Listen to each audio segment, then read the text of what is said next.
Hey guys, welcome back to another video. Okay, so as you can see by the title, we are going through, because it just happened, today's March 25th, and then we had another miscarriage March 20th. I remember the date exactly because the 21st was Saturday, and one of my good friends, she had her baby shower slash gender reveal, and I just remember thinking, like, is this going to be tough for me? Like, going through a miscarriage on Friday and having to go there and be there for her on Saturday. I was telling them, I put it on the chat, we have a little group chat, and I was like, you know guys, this is happening to me after the fact, of course. You know, I'm going through this, but it felt good going to be there for her, and I got to film it for her. And just seeing her, you know, she likes this kind of stuff. She likes the party, the pictures and all of that. She enjoyed herself at the end, and she liked, you know, being surprised. It was a surprise gender reveal. So it was so cool. And as for me, I felt fine. I was there for her. I was present, and I'm glad I did it, because sometimes you want to, you know, when we're going through something like this, we get in our heads and we're like, oh, you know, I can't because I'm gonna feel this, I'm gonna feel that. You don't know until you're there, right? So if I would have felt like sad or whatever, maybe I would have been like, I'm going home. But no, I was fine. The day was great. Everything was great. Now, going back to the miscarriage again, so this is the second miscarriage in 4 months or so. We've been trying since my baby was 9 months, so that was back in September. Then we miscarried. We got pregnant in September, miscarried in November. Well, December 6th. I tried again in February, got pregnant and miscarried, I guess at the 4-week mark. I got a really early pregnancy. So this is how I found out that I was pregnant. It was so crazy because I saw someone online say, I don't know why I never thought of this, but you know, when you're having trouble conceiving and you're not getting your period, oh, my battery, great, you should start tracking your ovulation. So this girl online, she was like, get yourself a digital ovulation tracker. And when I went on to the online and I saw the prices, I was like $100 or something. I was like, no, I'm not gonna do that. I'm gonna go to the pharmacy and see what they got. So then I went to Walgreens that day, and I remember I got ovulation strips, because you had both ovulation strips, you had the monitor, and then you had pregnancy tests. So I got ovulation strips and pregnancy strips, because I was like, let me just take the pregnancy strips just because I know I'm going to be trying to get pregnant, and then I'm going to be wanting to test a lot. So I got a pack of like 30 pregnancy tests. So then I come home and I'm like, okay, let me see if I'm ovulating. You're supposed to do it with your first pee in the morning, but it was like midday, and I was like, I just want to see, because if I am ovulating today, then I'll try today. And so so I tested. It was negative. I wasn't ovulating. And then I was like, I might as well just do a pregnancy test at the same time. I did a pregnancy test and it came out positive. And I'm like, what? I knew I had to try. And then yeah, so I see a positive test and I'm like, wait a minute. I test 2 more times and they're all positive, really like strong positives. Like the line is real red. And then I called my husband over, where I was like, Nathan, do you see this? This is a positive, right? He's like, yeah, it's a positive. I was happy, you know, but I was like, okay, you know, not too happy, because after you have a miscarriage, you can't get your hopes up. And so I was like, okay, I'll make an appointment. And then I made an appointment. And so when you have a miscarriage, they don't wait for the 8-week mark or the 10-week mark to see you for your first appointment. They usually want to see you right away. And so that's exactly what happened.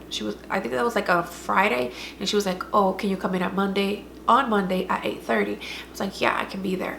And so then I go, and you know, they test me. So it was really early. Like I said, it must have been 3-week mark, which is crazy that those strips, and by the way, they were Walgreens brand. So if you want some affordable strips, they're really good, because they caught it really early, 3 weeks. Like I said, I even thought it might have been from my last pregnancy in December, but that's like 3 months. Like, come on, that's like a while. That should have been a lot of my body, and it was, because I got checked a couple of weeks after miscarrying. I was supposed to go back and get checked, and everything looked good. So you know, I was cleared to try having a baby again. So then I go on Monday, and they do blood work and an ultrasound. On the ultrasound, they could just see the lining getting thicker, which means that you are almost, or our baby wants to implant in there. So it's like implanting. And then the blood work showed my HCG at 650, I believe, and my progesterone like 11. But the doctor was like, okay, you come back in 2 days, we want to test you again. So then I did, and my HCG levels went down to 400 and something, and my progesterone went down to like 2. So then she was like, my doctor was like, oh, maybe we should try to give you progesterone to insert it vaginally, and it should help you keep or kind of like keep the baby in there, or help the baby form, you know, that kind of stuff. And so I got my prescription or whatever, but then that was Wednesday, because I remember I went the first time on Monday, then 2 days later must have been Wednesday, and then 2 days after that was Friday morning. When I woke up, there was blood when I wiped, and so I was like, oh no. I kept my hope that it wasn't a miscarriage. I was like, this happens to a lot of women. They bleed at the beginning of the pregnancy. And so I was hopeful, but then I started bleeding more. So every time I went to the bathroom, it was like a lot. And then it started coming, same, like maybe a couple minutes, like maybe 30 minutes later, blood started coming out like it was my period, like second, third day of my period. Like it was just like the waters opened, something like that, you know that saying. It was a lot of blood. And so I was like, oh no. I wasn't gonna go to the doctor's at first, but then I was like, oh no, I have to go. So then I called and I'm like, hey, I'm bleeding a lot, can I come in? And they're like, yeah, the doctor can see you at this time, so come on in. And so I went in, and they did blood work again, another ultrasound, and he was like, this is just a waiting game. If you keep bleeding like this, it might be that you're miscarrying, but then let's wait for the blood work to come back. And on Saturday, or that Friday evening, was it Friday evening or was it Saturday evening, that the doctor actually called my cell phone. This is crazy. I love my doctors, because he called my cell phone. It was Friday, that same Friday evening at 9:00 p.m. He called me and he said, I'm sorry, Blanche, you're miscarrying. Your HCG level is at 250 right now. And so when it's going down, obviously you already know you're miscarrying. So I was like, oh, you know, I was like, thank you. He was like, I'm so sorry. I'm so sorry. He kept saying, I'm so sorry. And I was still fine at that point. But then just like when I remember we had just finished bathing Andrew, and we were like basically putting him down, you know, to go to sleep. And then I didn't even finish. Like because he had a lot of energy that night. So I was just like, I left him with his dad, and I was like, I went to the bathroom and I was like bawling. Like I never thought I was going to cry like that, because I don't know. And guys, so my camera died, so I have to use this camera. This is a different camera. I hope that I'm in focus and everything's good. And the sound, I don't have a mic on this one, so it might sound a little different as well. But anyways, I have to finish it before he wakes up. My son is actually taking a nap right now, so I have to finish it before he wakes up, because you know how that goes if you have kids. I was saying how I just started bawling my eyes out, and I never thought I was gonna feel this way, because you know I have a lot of faith, and I just feel like I know that God wants me to procreate, and I know that I have it in my heart to do it, and I feel like he put that there, you know, he put that desire, and he's going to kind of see it through. Like I know he's not gonna leave me like, oh, just with this desire and that's it. Like no, I have faith that he wants me to have more kids, and I want to have more kids too. So I have that faith, but then I don't know why I felt so alone in that time, in that moment. I couldn't hug my husband. I just couldn't. I thought about it, but I was just like, no, because I just didn't feel that he would understand. And then I don't know, crying, you know, crying already is kind of like vulnerable,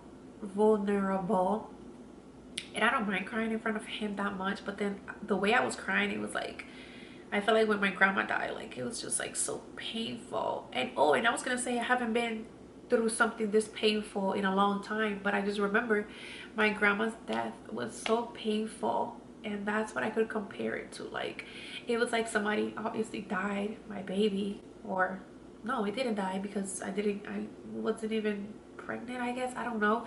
It was trying to implant, but I guess it never implanted, so I don't know. And I felt, and the worst thing is feeling alone and feeling like you can't tell anybody.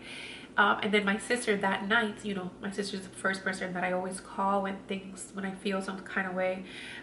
She was at an event, so I couldn't even call her, and so, you know, I was just like so sad. And then I was telling my sister, like,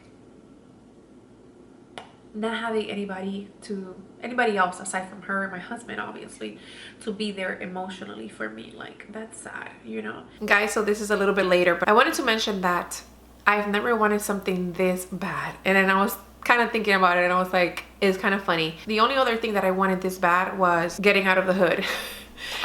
That's the only thing. You know, I'm trying to just be funny, but seriously, like, I want this so bad, and I don't like feeling like this. Like, I don't get attached to things that badly, and I don't get, you know, I'm not one of those people that like, you have to have it. No, I'm not like that, but this I really want. I thought I'd just share that.